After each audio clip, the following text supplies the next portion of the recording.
In the present day, researchers in the Arctic Circle uncover the buried wreckage of a large, wing-shaped aircraft. While investigating the aircraft's interior, two of the researchers discover a frozen, circular object with a red, white and blue encased in ice. In March 1942, Hydra forces led by Johann Schmidt invade a stone church in Norway, seeking a mysterious cosmic artifact known as the Tesseract, which possesses untold power. Upon discovering the true Tesseract, Schmidt has the church keeper who guarded it killed, along with everyone else in the village. At a recruiting station in Brooklyn, Steve Rogers, a 20-something, 90 pounds, 5-foot tall asthmatic eagerly awaits the opportunity to enlist in the United States Army. The Army doctor gives a once-over to Steve's medical file, which reads like that of a 90-year-old man, and rejects Steve's application as the military board app, as this is his fourth failed attempt to enlist. Depressed, Steve goes to a war fair with his friend, Bucky Barnes. He watches as Playboy inventor Howard Stark unsuccessfully demonstrates a flying car. Steve breaks away from the group and goes to another recruiting station. Bucky catches up with him and asks how Steve intends to forge his application this time. Unbeknownst to them both, Dr. Abraham Erskine, while passing by, eavesdrops on their conversation. He is fascinated by the gumption of Steve. Bucky wishes Steve good luck on his latest application as Steve heads into the recruiting station for his fit physical. Inside, Steve sits on an examination table and grows nervous when Dr. Erskine enters the room. Dr. Erskine has all of Steve's prior applications on file. Concerned by Steve's failed applications, Erskine tests his character by asking if his insistence on applying for military service is driven purely by a desire to kill Nazis.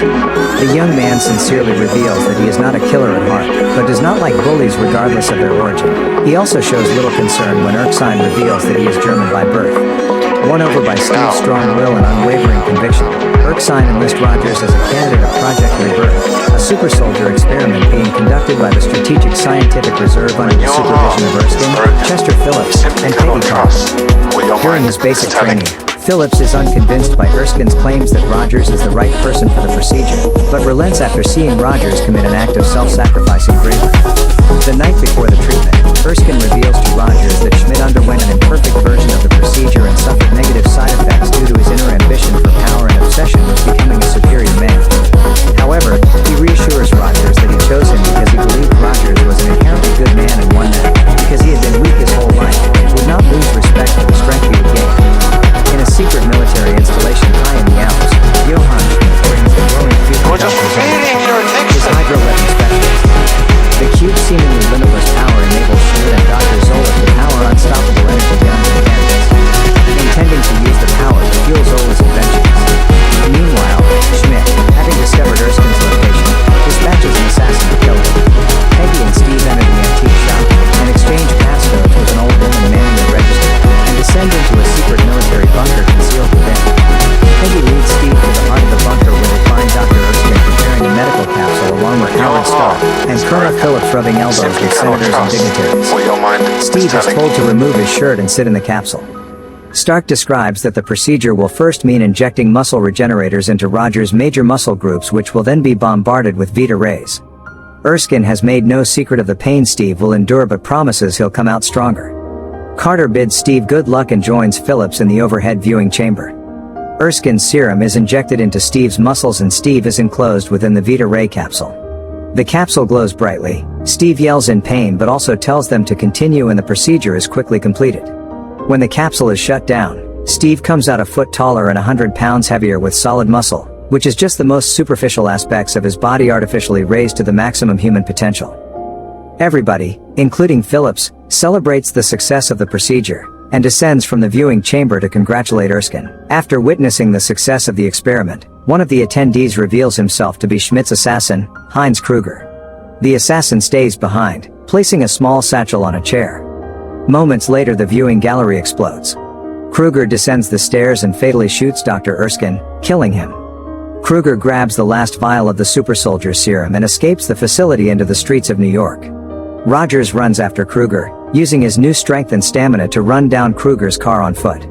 Despite attempting to escape in a submarine, Rogers manages to catch Kruger, but the vial of super soldier serum is broken in the process and the assassin immediately commits suicide by cyanide pill before he can be interrogated for information.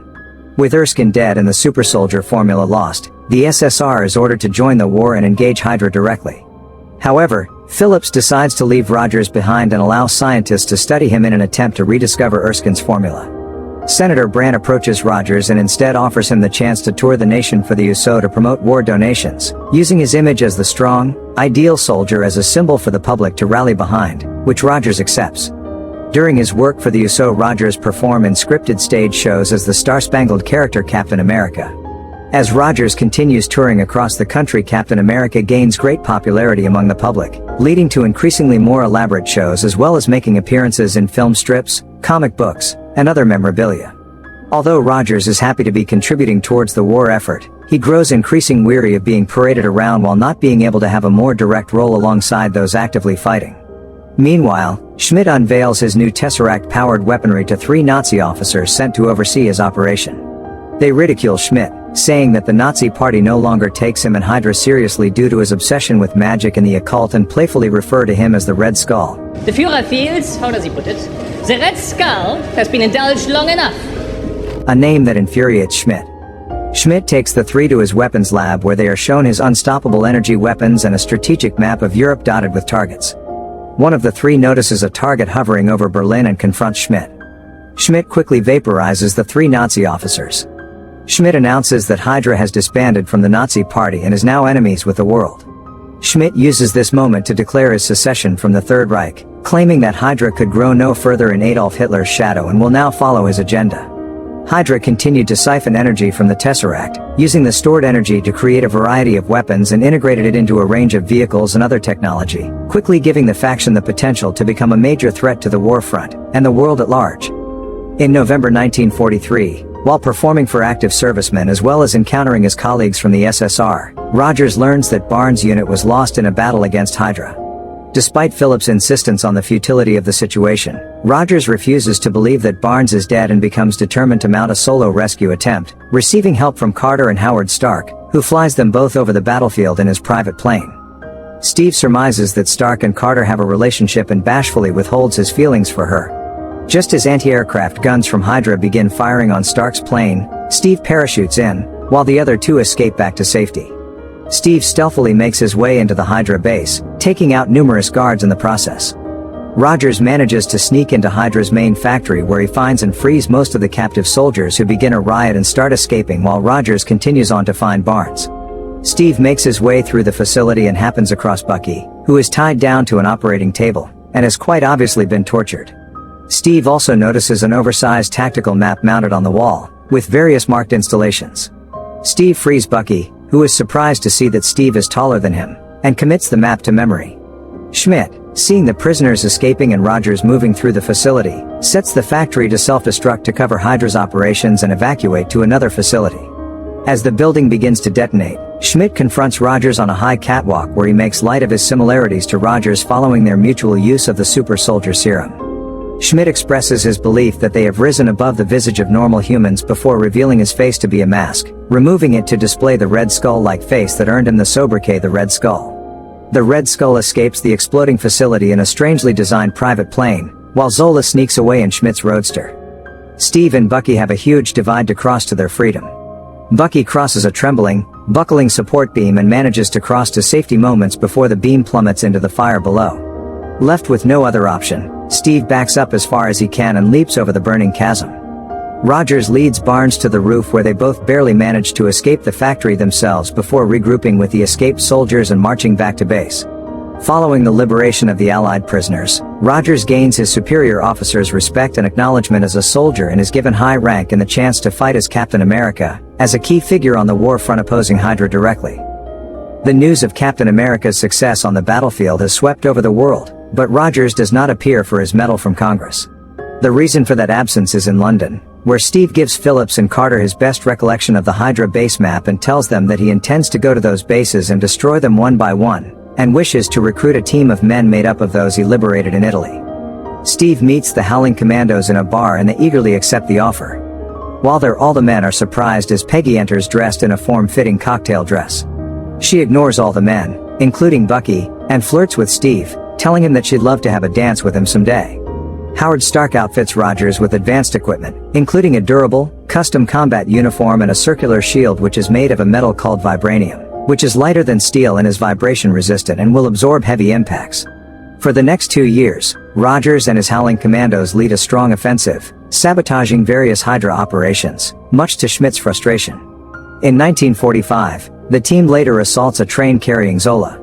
Rogers and Barnes engage in a fight with the soldiers on the train, during which Barnes falls from the train into an icy river below to his apparent death, while a soldier locates Zola on the train and captures him. Rogers is deeply affected by the loss of his best friend and is convinced by Carter to use his sorrow as motivation to put an end to Hydra for good.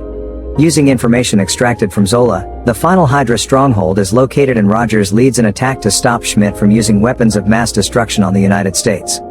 Rogers and his team prepare a battle plan to take down Red Skull at his headquarters. Rogers, dressed in a new uniform, mounts a Harley and charges the base. He easily dodges Hydra soldiers and tanks and finds himself within the base, surrounded by a Hydra army. He is taken into custody and led to the Red Skull's private weapons lab. Red Skull asks what makes Steve so special. What made you so special? Nothing. I'm just a kid from Brooklyn. Moments before members of his team zipline into Red Skull's office. A climatic firefight ensues, as hundreds of soldiers under the direction of Phillips and Carter storm the base, killing many Hydra soldiers. Red Skull flees to his private hangar, in which a gigantic flying wing, Hydra's massive aircraft bomber powered by the Tesseract, is preparing for takeoff. Rogers climbs aboard the Valkyrie, as it takes off. He sneaks into the craft where he finds dozens of plane missiles, each labeled with a different major American city. Inside the large cockpit, Captain America and Red Skull have a fisticuffs battle. Red Skull fires his cube energy pistol at Steve, who easily deflects the shots using his shield. A shot is deflected into one of the cockpit's center consoles, which contains the Tesseract. Schmidt physically handles the Tesseract, which opens a wormhole into space, sucking him into it in bright light. The cube falls to the floor, burning through the plane and falling into the ocean. Seeing no way to land the plane without the risk of detonating its weapons, Rogers instead crashes it on the Arctic shelf while making a sorrowful goodbye to Carter, making a promise to take her dancing, knowing he would never be able to make the date. Stark later recovers the Tesseract from the ocean floor but is unable to locate Rogers' body or Schmidt's aircraft. Rogers awakens in a 1940s-style hospital room. Deducing from an anachronistic radio broadcast that he was out of place, he flees outside into what is revealed to be present-day Times Square, where Nick Fury tells him he has been asleep for nearly 70 years. Stunned by this revelation, Rogers' only response is that he had a date. A year later, Fury approaches Rogers, proposing a mission with worldwide ramifications.